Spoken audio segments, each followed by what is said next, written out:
Good morning, my Good morning. dear. Are you all set and ready to go? I am. We got Venus, the planet of love, going into the sign of Aquarius. And every time Venus changes signs, it's sort of like where your love is focused. Okay. Over a 3 or 4 week period. So, running through the zodiac, starting with Pisces, because that's the sign we're in now. Venus is in their 12th house. You're either doing sneaky stuff, which is kind of unlike Pisces, or they are giving more than they get as far as the love department goes. That is, it's not a time for them to promote their interests. It's a time to give more than they get. And Pisces, you're going to get caught, so you're not that sneaky. If you're an Aries, Venus is in your 11th house of hopes, wishes, goals, and objectives. Male friends help the Aries get to what it is that they are looking for. And if they're single and they're looking to attract somebody, they need to look inside their own social circle and colleagues, because that's where they will find that. For Taurus's, professional decisions are being made over the next 3 or 4 weeks. And the sad thing is that Taurus has no ability to impact that professional decision. Whatever it is that's leading to that decision occurred in the last 4 weeks or so. But they get the result of their effort professionally over the next 2 or 3 weeks or so. For Geminis, great time for them. Venus is in their 9th house. It means long distance travel. It means legal matters, educational matters, contract matters, all go the way of the Gemini, which is kind of good because they've been fighting for their rights for a while. Okay. For Cancers, it's in their 8th house of other people's resources flowing their way. Money flows to Cancers. Okay. From unearned income. You know, unfortunately, it's probably your income tax coming back. Yeah, right. Okay. But still, the stars are favoring other people's resources flowing towards Cancers, which is also good to the United States because we're a Cancer. Yeah. For Leos, Venus is in their 7th house of partners. It looks to me like people are going to be taking shots at Leos. However, the Leo is going to persevere and come out on top, which is a very cool thing. And Leos also pick up allies where they thought they had enemies. It's almost like, me and you against a common enemy is what it looks like after. But it really is very, very good for Leos, and they get to say, I told you.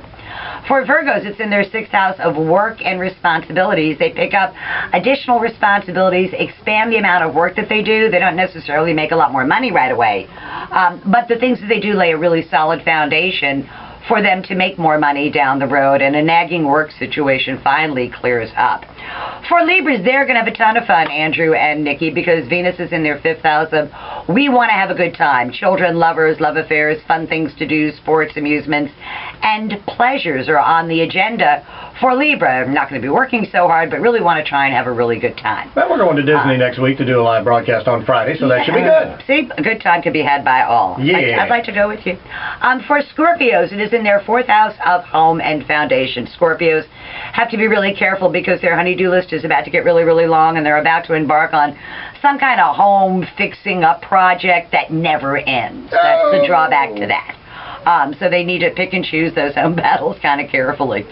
For Sagittarius, hop, skip, and jumping all over the place. Legal matters, like Christina Aguilera just found out. Lots of communication, but with the pace of the day-to-day living for the Sagittarian picks up dramatically. And they'll have more places to go, people to see, things to do, and they can nail down a pretty good contract for themselves. For Capricorns, it is in their 2nd house of money. Money flows their way. The money gods, see, today you want to be a Capricorn.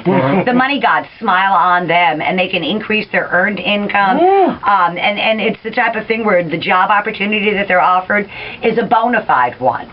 And they need to take it. And that occurs, it just started last night, and it occurs over the next 4 weeks or so. And then for Aquarians, Venus is in their sign, and I think that's a great place to be because it expands the love principle. Personally, physically, they feel better if they've had to recover from some sort of ailment. They're likely to do that. And they attract both people and resources to themselves. And if they're single, it's the next 4 weeks is a great time to attract someone new. So that's tomorrow's news today for the 12 signs of the zodiac. Yeah, like pretty good news for most part. It is. It really, really is. I think Aquarius is good for, Venus in Aquarius is good for Aquarians, for Geminis, for Aries, for Leos, for Libras, and for Sagittarians. The only sign it's not so hot for is Taurus and Scorpio. Yeah. So. But all right. Thank you, my dear. We'll see you next Wednesday. We'll do it again. Always a pleasure.